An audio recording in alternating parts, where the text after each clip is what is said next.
বেড়িবাঁধ ভাঙনে দুর্গত এলাকার মানুষের সেবায় অস্থায়ী মেডিকেল ক্যাম্প বসিয়েছে সেনাবাহিনী। এ নিয়ে আরও জানতে যুক্ত হচ্ছেন আহসান রাজীব। রাজীব, দুর্গতদের কি সেবা দেওয়া হচ্ছে, দুর্গত এলাকার বর্তমান কি অবস্থা জানাবেন?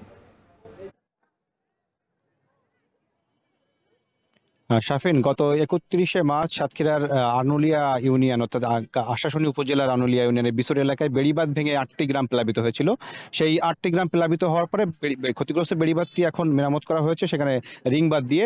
তারপরে যে সমস্ত গ্রামগুলোতে আসলে রোগের প্রাদুর্ভাব বেড়েছে, সে সমস্ত গ্রামে যারা রোগীরা রয়েছেন তাদেরকে চিকিৎসা দেওয়ার উদ্দেশ্যে বাংলাদেশ সেনাবাহিনীর উদ্যোগে এই আনুলিয়ার যে সরকারি প্রাথমিক বিদ্যালয় মাঠ রয়েছে, এই মাঠে আজকে অস্থায়ী একটি মেডিকেল ক্যাম্প স্থাপন করা হয়েছে এবং এখানে কিন্তু প্রায় 10 জন বিশেষজ্ঞ চিকিৎসক বাংলাদেশ সেনাবাহিনীর, তারা কিন্তু এখানে চিকিৎসা সেবা দিচ্ছেন। এখানে আজকে কয়েক হাজার মানুষকে তারা এখানে চিকিৎসা সেবা দেবেন, একই সাথে এখানে ওষুধ বিতরণ করা হবে। কিছুক্ষণ আগে যশোর এরিয়ার জিওসি বাংলাদেশ সেনাবাহিনীর মেজর জেনারেল JM ইমদাদুল ইসলাম, তিনি কিছুক্ষণ আগে কিন্তু এই কার্যক্রমটির উদ্বোধন করেছেন এবং তিনি এখানে কিছুক্ষণ আগে এসে তিনি পরিদর্শন করে এখানে কিন্তু ঘুরে গেছেন। এবং এখানে আমরা দেখেছি যে এখানে 10টি টিম কিন্তু একযোগে কাজ করছে মেডিকেল ডিপার্টমেন্টের।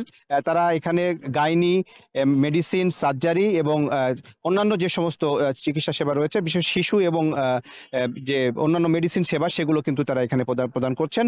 এখানে কিন্তু আমরা সকাল থেকে দেখেছি প্রচুর মানুষ এই গ্রামগুলো থেকে এসে এখানে চিকিৎসা সেবা গ্রহণ করছেন। একই সাথে সেনাবাহিনীর তরফ থেকে সুশৃঙ্খলভাবে এখানে এই কার্যক্রমটি পরিচালনা করা হচ্ছে। তো আগামী আরো কয়েকদিন কিন্তু এই কার্যক্রমটি এখানে চলমান থাকবে বলে সেনাবাহিনীর পক্ষ থেকে জানানো হয়েছে। তো এই ছিল আমার কাছে সাতক্ষীরা আনুলিয়া থেকে সবশেষ তথ্য। শাফিন। আহসান রাজীব যুক্ত হয়েছিলেন সাতক্ষীরা থেকে। এদিকে